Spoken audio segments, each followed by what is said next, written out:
Quick update. I've been talking about self-pity and the whole idea of manic and depressive. There's a heads, there's a tail.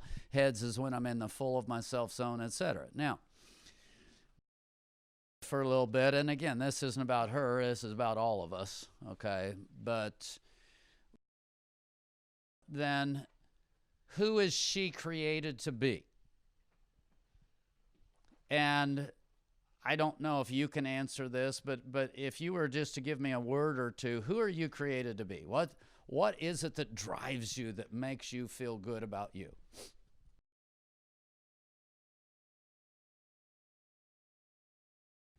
Okay, I would choose two words. You're an influencer slash a completer, success type of a person. You like to complete projects, achieve things. Again, okay, that's more than two words. All right. But you like to accomplish things. All right. So now she's looking back at her past.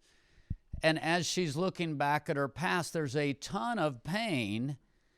And the pain, in terms of her ego's definition, again, this is going to sound bad, and I'm sorry, okay? But this is what all of us do. So I am not putting her down here. This is me. Okay? This is me as well as it is her. What we do then, she is dealing with this truckload of pain from her past. And broken relationships and lost relationships and etc. And she has been dealing with this truckload of pain, trying to get better. And despite the fact that we've taught her a lot of things on that, and she's been through dead dogs, and we've been through the prayer thing, she's not getting better. And okay, she's getting better, but there's still a high pain load there that she's struggling with. So when there's still a high pain load that she's struggling with, I'm like, okay, we're missing the target somehow. So I sat down with her the other day and I started going through, okay, what appears to be your pain load is not your pain load. i.e., her pain load involves people, and it involves people and how they're responding to her or who she's lost or etc. Here's what I suggest. Your pain load will come out of your gifting and calling. So her pain load appears to be that she has lost people or she has broken relationships or etc. Her pain load, frankly, is more about, A, I failed. I was unsuccessful in this relationship. B, I was unable to influence this. I was unable to fix it. I was unable to make it better. Her pain load is more about what she cares about than it is the broken, hurt, and lost in relationship. Then she is also a visionary person. So she looks at the past and then she looks at the future and she goes, she's not able, she gets all fired up for a little bit and she jumps out there and she's like, okay, now I'm going to fix this. I know, you know what? I've blown everything in the past, but now I'm going to have, well, then all of a sudden in her current reality, something starts blowing up a little bit. And what happens to her vision? It crashes. So she's got this pride thing going on around her gifting. When she looks forward, it's depressive. When she looks backwards, it's depressive. She's not able to let go of the pain from the past. Why? Because it's not about the pain of the past. Where is her pain? If you've heard me, where is her pain? And what does it look like? It looks like failure. It looks like, wow, I could not influence that. So here she is. She's got this pain load and she's tried to let go and etc. The reason she can't let go, she's not repenting of the right stuff. If it really was loss, she could hand that loss to God and feel the comfort of God. When she hands that loss to God, there would be room for God to come in and heal and comfort. So she tries to hand that loss to God, and it doesn't change anything. Why? Because she's not moving the bar of spiritual authority. So now what I've encouraged her to do, when you look back, what you've got to understand, your greatest pain comes out of, and again, this language sounds harsh and belittling, so please forgive me, okay? But it's who we are as human beings, and so if you look at her badly, you might as well get a mirror and look at yourself badly, okay? Go, all right? So, but basically, she's playing God. She's angry at herself because she was not able to fix and make these things work in the past. And until she understands that she's playing God and that her pain does not come out of the broken relationships, her pain comes out of the fact that she wasn't able to fix the broken relationships. Huge difference. And when I finally start repenting over playing God and me not being able to fix the broken relationships, now when I have repentance for what's really there, now I'm going to make room for God, and the presence of God to come in and comfort and heal should begin to work. Now, the bad news is, the slowest of all conditions to get better is pride. Because if I jump in and I pray a prayer of repentance and I walk this thing through, what have I just done? Do you hear all the I's in that? The self and the pride. See, the slowest of all conditions to get better is pride. Because if God just steps back and all of a sudden you're able to stick your hands in there and fix it, then in your repenting, you just built a new layer of pride.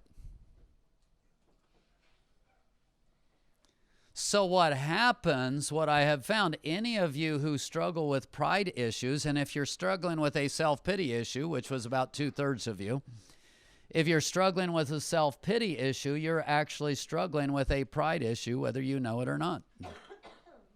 It is disguised pride. If you're walking in victim mentality, you are actually struggling with pride. How many of you walk in victim mentality?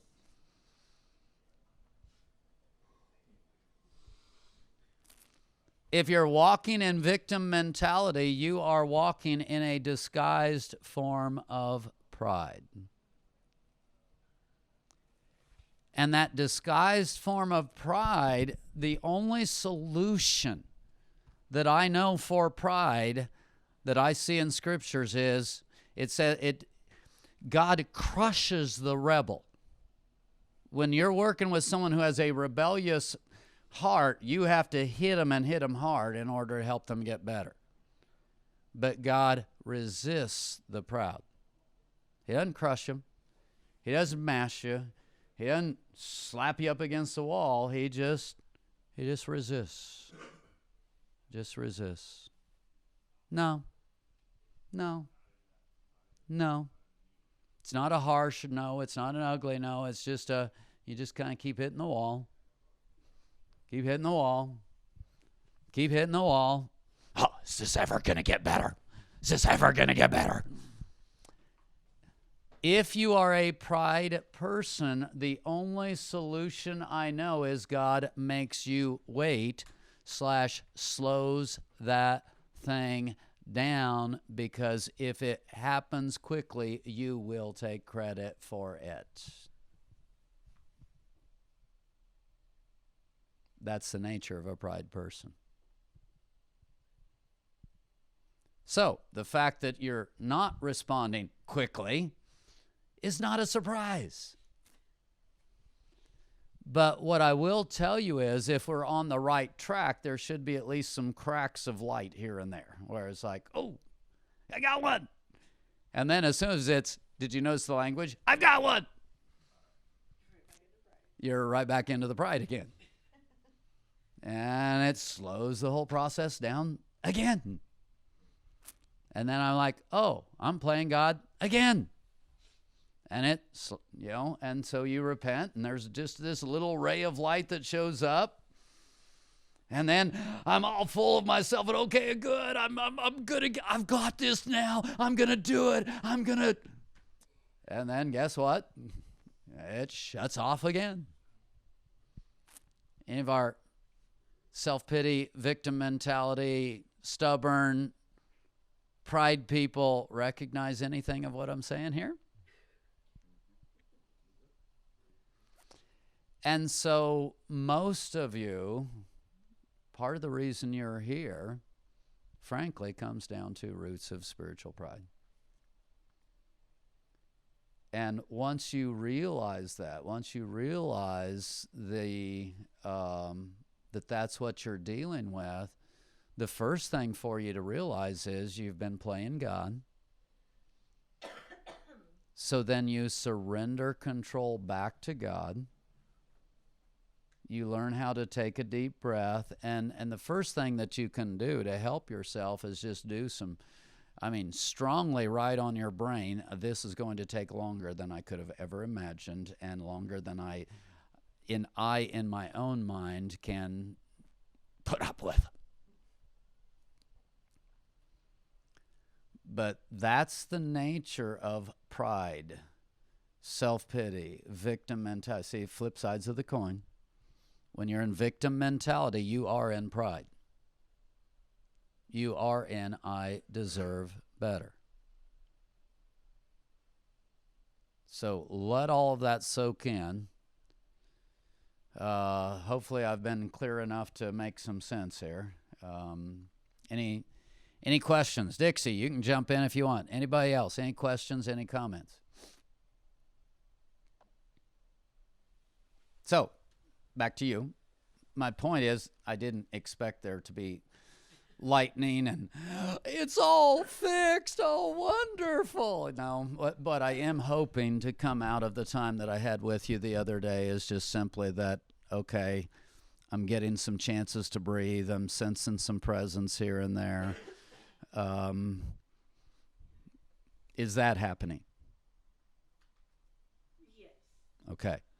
Okay, so you're getting some of those points of relief. In the meantime, what you have to understand, because of what God is dealing with in you, through you, this is what it's going to look like. And for you to have these expectations that I'm suddenly going to have my act together and just really do all of this stuff, it's just not realistic. Actually, this is just a technical thing. If you don't want to be mic'd up or etc., no problem, but we do have another mic here, so if you actually want to be heard, are okay with being heard, we can pass the mic around. And I don't want to destroy the atmosphere of what's going, but we do have a second microphone. Just if you think that you have God's wisdom and you really want to be included, why, so. Right, Dixie? Yeah, I can't hear what's happening around the room. I can only hear your response. Basically, what she said was that she understood that that this wasn't going to be a fast thing, and that she had already understood that before I just went on my 30-minute tirade. So why did I even say what I needed to say? She already knew all of that. Well, hopefully, maybe some of the rest of you can learn from that. And I didn't know that until Sunday. Till Sunday. So it was after our talk. Okay, well, good. Started there. Does that speak to any of you? What any thoughts? Any feedback that you want to give? Just a minute. Turn it on. Okay. Go, Arden, go. Oh no, you're just getting a microphone. Okay. Well, as you know, Pastor, I've been in and out since 2014, and you know what? These issues still arise. It's a never-ending process. You have to stay strong and willing to learn continuously, because you know what? My pride steps in, and it has for years. Pastor's known me since 1992. also has, I I don't know that this is fair, okay, but I'm going to say it has the worst of all conditions. Probably the one thing that makes it almost impossible for us to help you get better is the I word. Impulsive. Some of you have a level of impulsive to where when you get triggered, you're just gone. And there's no second thoughts about it. You just kind of jump, you go, you do. We have no recourse. And you know what? We can handle just about anything, as I said last night, if you just stay within the boundaries. But if you're the impulsive bolt and run person, then there's not much we can do to protect you of those consequences. And that's where he's been. Not only does he have the self-pity victim stuff, which is slow and etc., but he's got a little bit of that impulsive stuff that says, well, if you're not doing it my way, I'm just leaving, you know? And it's like, okay, but that's, if you want to be successful, you've got to figure out a way to overcome that impulsive thing to where you jump and you run, because that one shuts down our ability to work in your life. Anybody else? Yeah. Yes. Yes?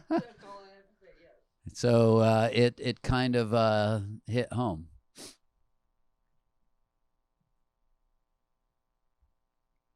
Are we good? What about, let's go back to the spiritual gift stuff that you were doing. Go.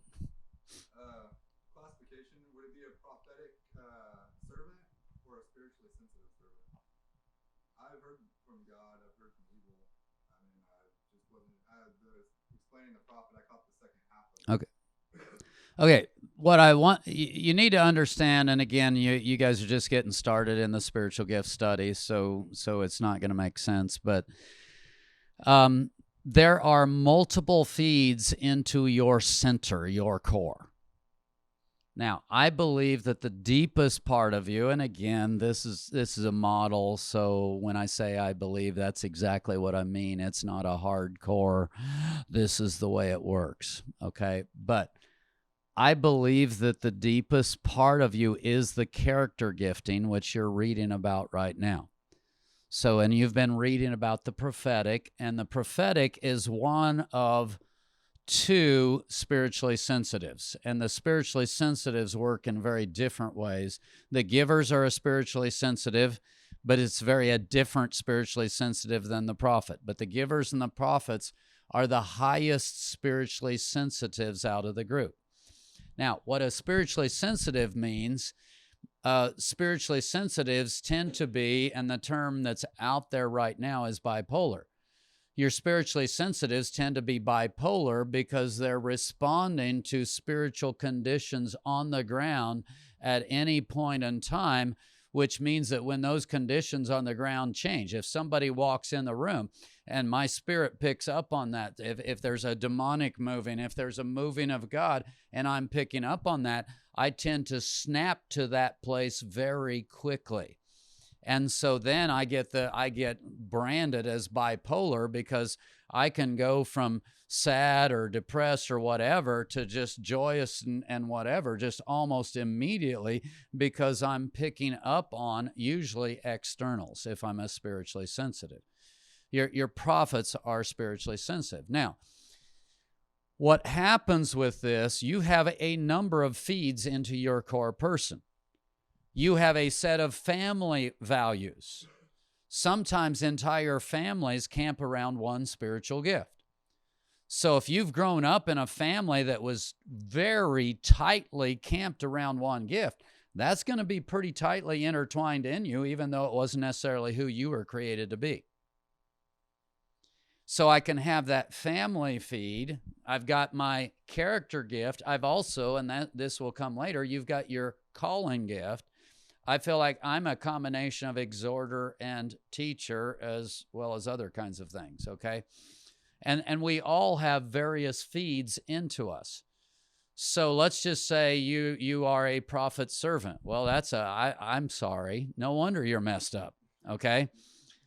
Because the servants like slow and steady and down to earth, and the prophets are over here who love spiritual sensitivity and power and conflict, and they don't mind conflict. So I've got this conflict person over there that says, okay, you've got to stand up to this, and you can't be pulled over, and then I've got this guy that goes, no, but we can't have conflict. So then I've got this interface inside of me where this guy inside of me is screaming at this guy inside of me. And when those two people are screaming at each other, I don't even know what to do with life. And that's what you understand. And that's part of why with the spiritual gifts, I talk about stand up, sit down. And what you have to understand is not only do we have stand up, sit down amongst ourselves, because I've got this spiritual gift fighting with this spiritual gift. And frankly, what spiritual gifts are, I'm going to change the language, they're core values. I've got the core value of spiritual sensitivity and connection with God and truth, which is the prophet, with servant, which is, hey, we need to meet people's needs, and that they need to be comfortable, and they need to be blessed, and they need to have a good life, and etc. And so I'm talking about meeting physical needs here and just creating a quality life situation over here, and spiritual sensitivity. And there's times when those two gifts just totally clash with one another. So if you actually have both of those feeds, it explains a lot of your struggles, and anything from, wow, of course you need medicine, I mean, duh. You've got this thing going on inside of you that's a horrendous mess, and how do you help those two people make peace with each other? And frankly, the answer is you don't. There are times when those two core values cannot be reconciled. How do you reconcile the righteousness and justice of God with the love and mercy of God?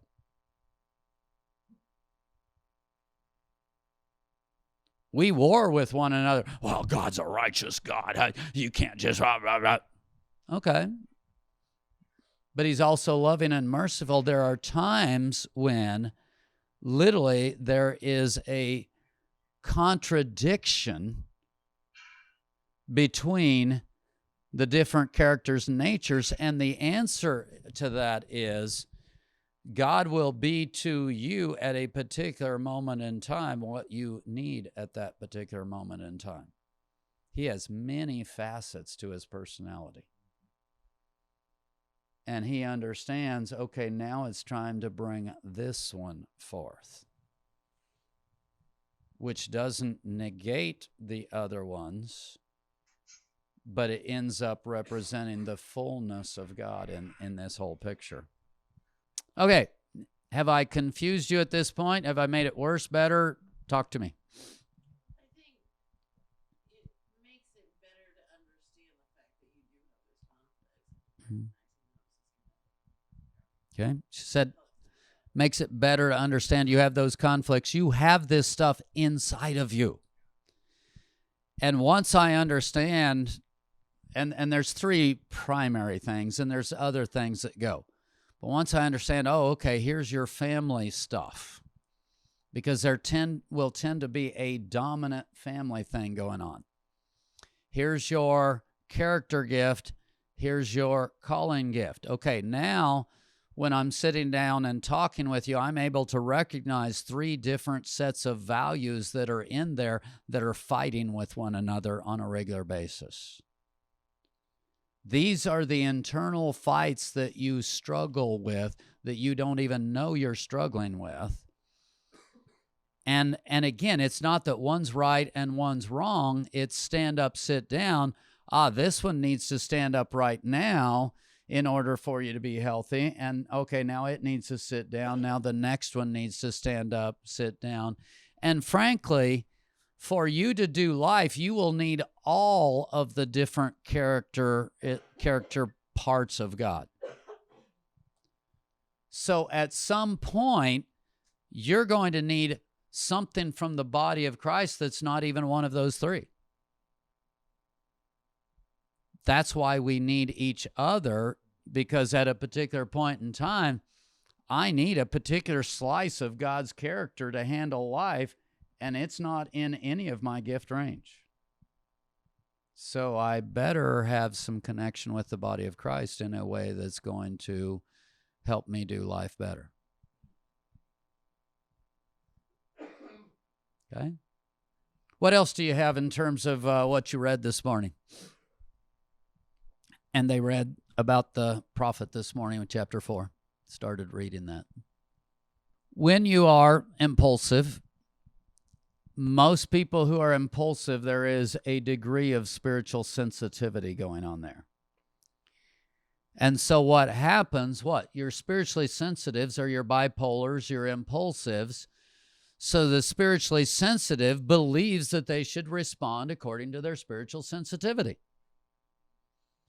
So when something hits and they feel it at a high level, I'm going to follow that impulse. There are times when following that impulse is very good. There are a lot of times when following that impulse is very bad. So learning the difference between when it's very good and very bad is kind of like important. And having people around you who see, know, understand, that's huge in terms of, and then for you to actually start to be able to trust the advice of the people around you.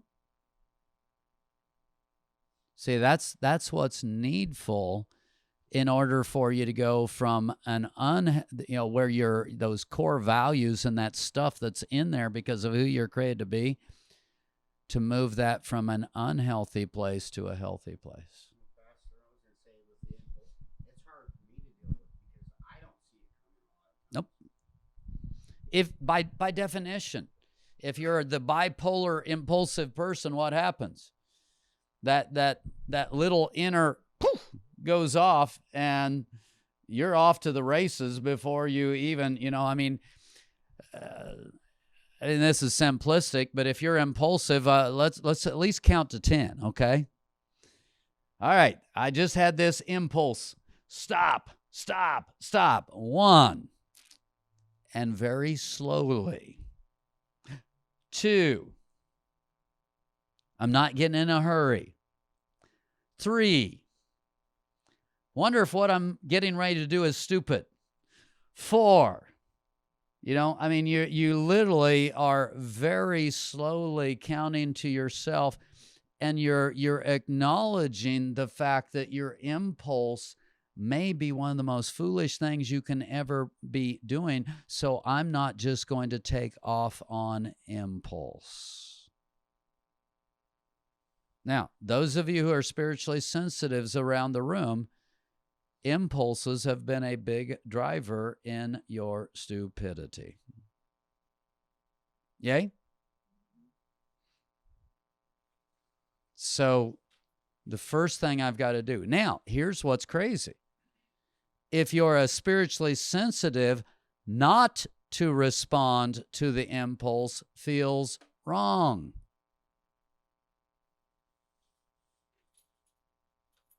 Yay? You feel unholy. You feel wrong. You feel sick by not responding to that impulse. It's so deeply wired in you as a part of who you are that it feels wrong to you not to give in and flow with the impulse. Now, just let that soak in. Because the greatest part of your response is going to be about what feels right and what feels wrong to you, because that spiritual, that deeper subconscious spiritual sense tends to be a feels right, feels wrong thing inside of you. Yeah. Okay? All right. I don't know if you're intimidated by the screen or if it's Monday and a weather front just went through. Respond here. What's happening? What are you thinking? Any thoughts?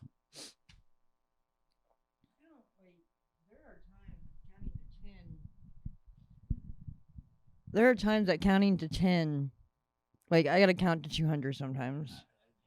Yeah. So,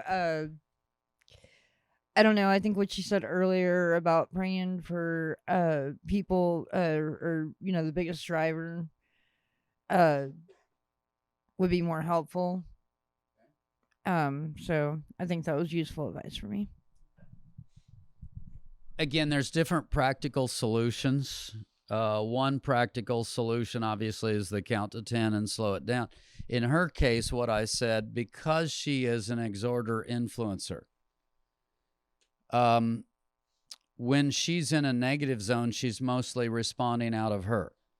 So what I talked to her about is just stop and just try to see other people, because exhorters are really good at seeing other people. So get out of your own world, just start seeing other people, start walking in that zone in a way that what happens, my focus shifts. Focus is huge in terms of you getting better.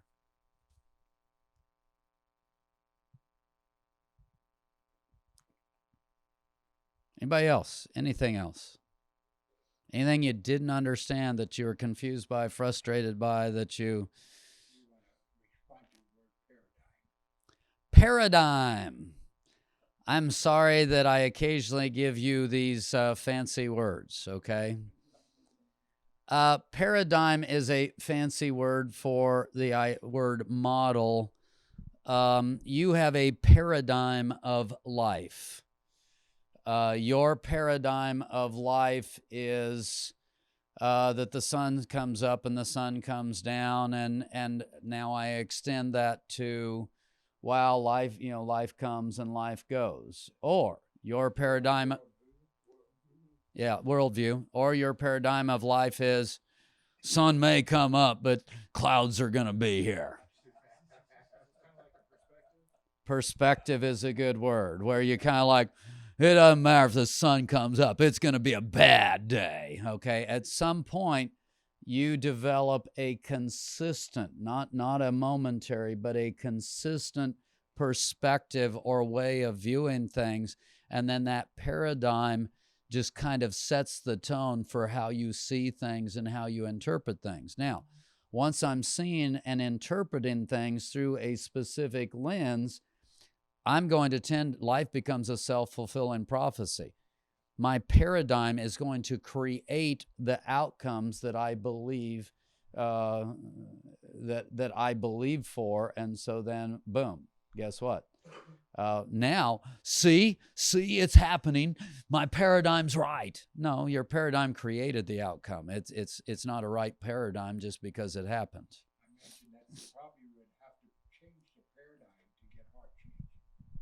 He mentioned that have to change the paradigm in order to get heart change, and a lot of times that's true.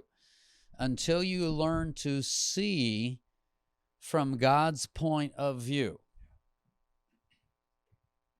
your paradigm, your worldview, the way you see life, again, let me skip to a bitter person.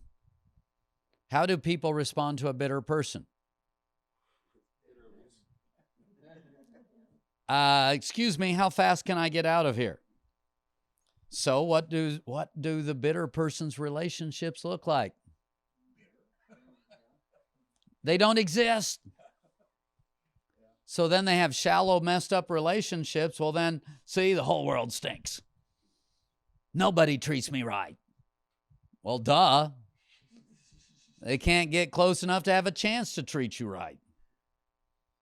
So literally the worldview, the paradigm, the way I see life has become a self-fulfilling prophecy, where I literally create the outcomes that I'm then angry about.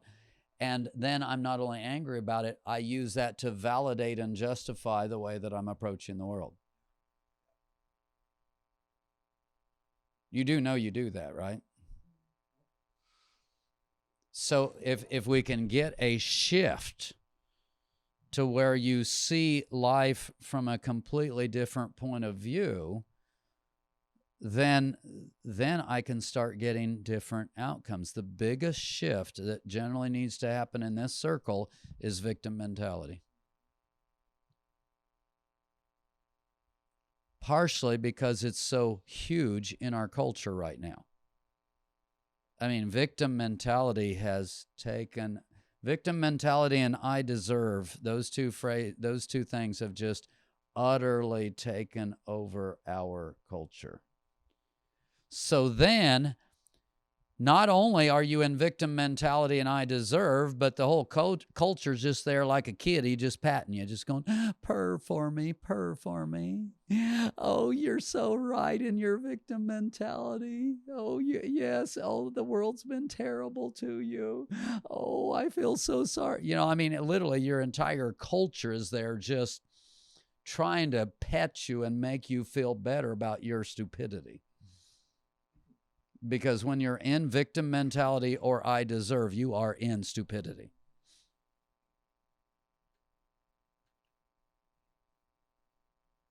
Sorry, the analogy. That analogy works quite well for you, right? I've lived my whole life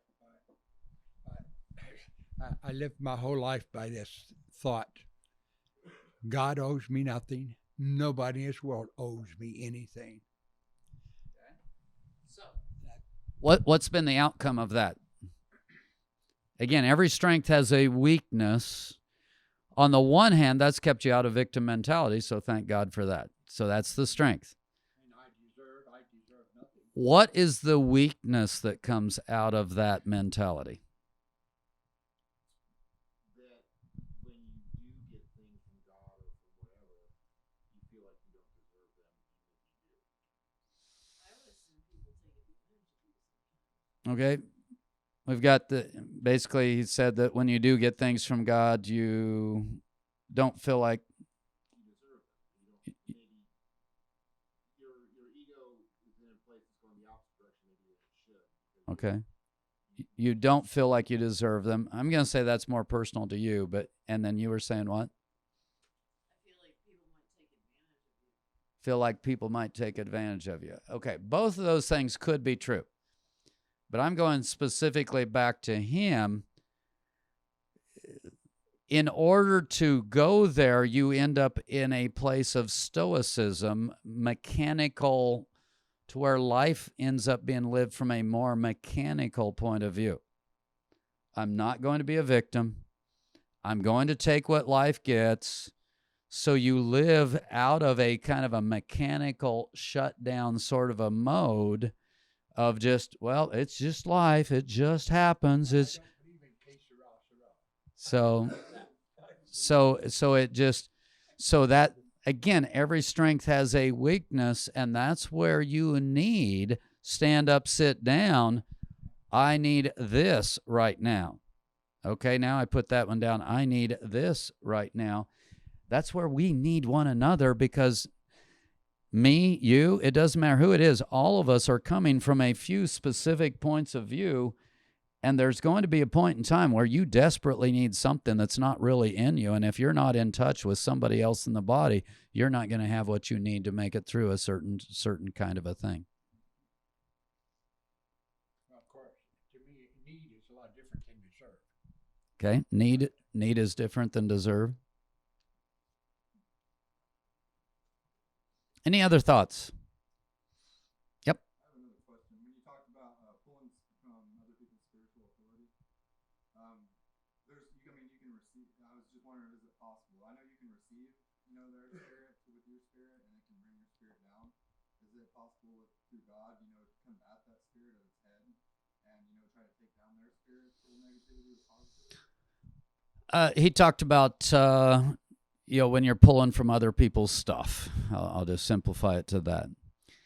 The reality is, and I talk about we leak, you cannot deny the reality of the influence of other people. Now, you can limit it, you can multiply it, you can do a lot of different things.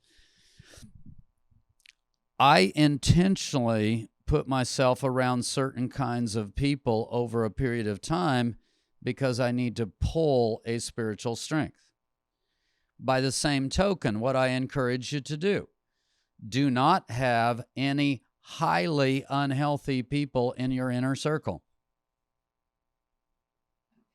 If you have highly unhealthy people in your inner circle, you're asking for trouble, because their level of influence on you is going to be great enough that the spiritual authority will be there to a level to where it's almost impossible to overcome.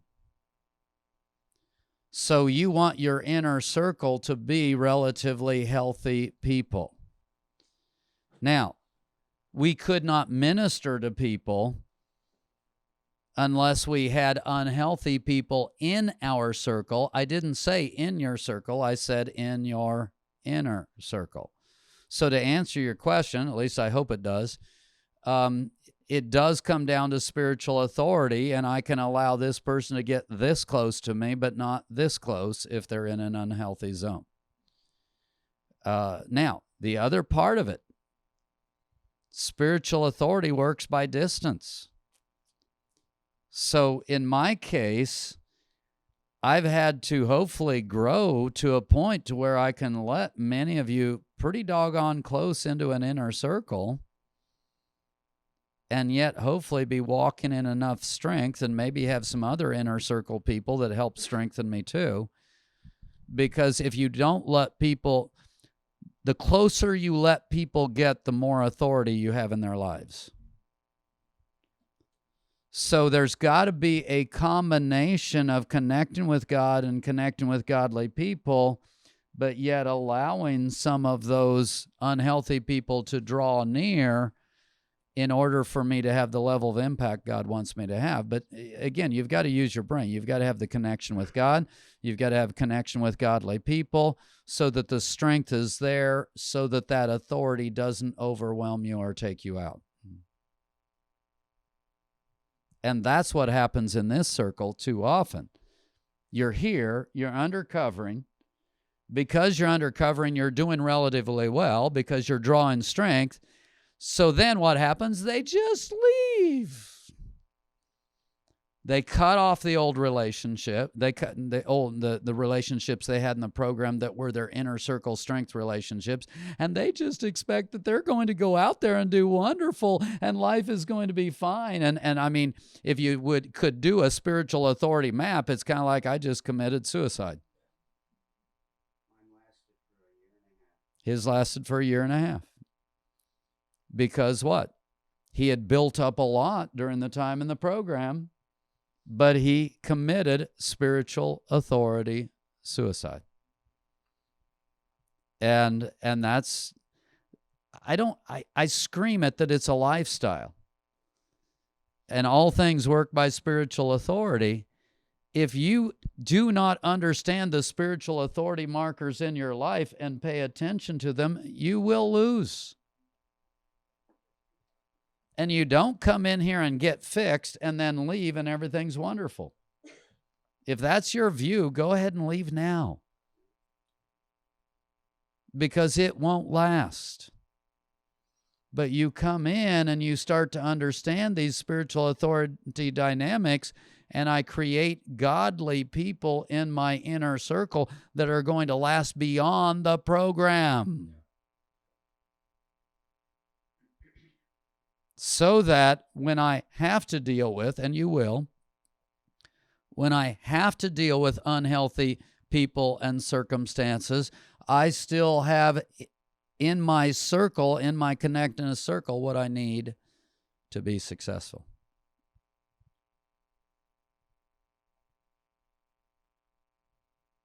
Thank you. Excellent questions. Excellent answer. Well, thank you. I'll take that too. Anyone else? Last call. Going, gone. We're almost out of time anyway. Don't look at the clock. How dare you? If I was to boil, if you want to totally simplify walking with God, it comes down to pride or humility. And if you really want to simplify pride, it's I've got this. So the best answer that I can give you is John 15:5, when Jesus, speaking to the disciples, said, "Apart from me, you can do nothing." When you finally believe that statement, pride is no longer an issue. When you finally believe that the only thing significant you can do is walk in partnership with God, the pride begins to settle down. Now, the other thing that I would say to you, you've got to become quicker to identify the pride flows and stop and just confess and go, God, here I go again. So that's probably the two best ones that I can give you is A, learn to see it quicker, confess it quicker, and B, memorize that verse, John 15:5, apart from God, I can do nothing. And then after you memorize it, sometime in the next couple of years, actually believe it. So, well, our inaugural journey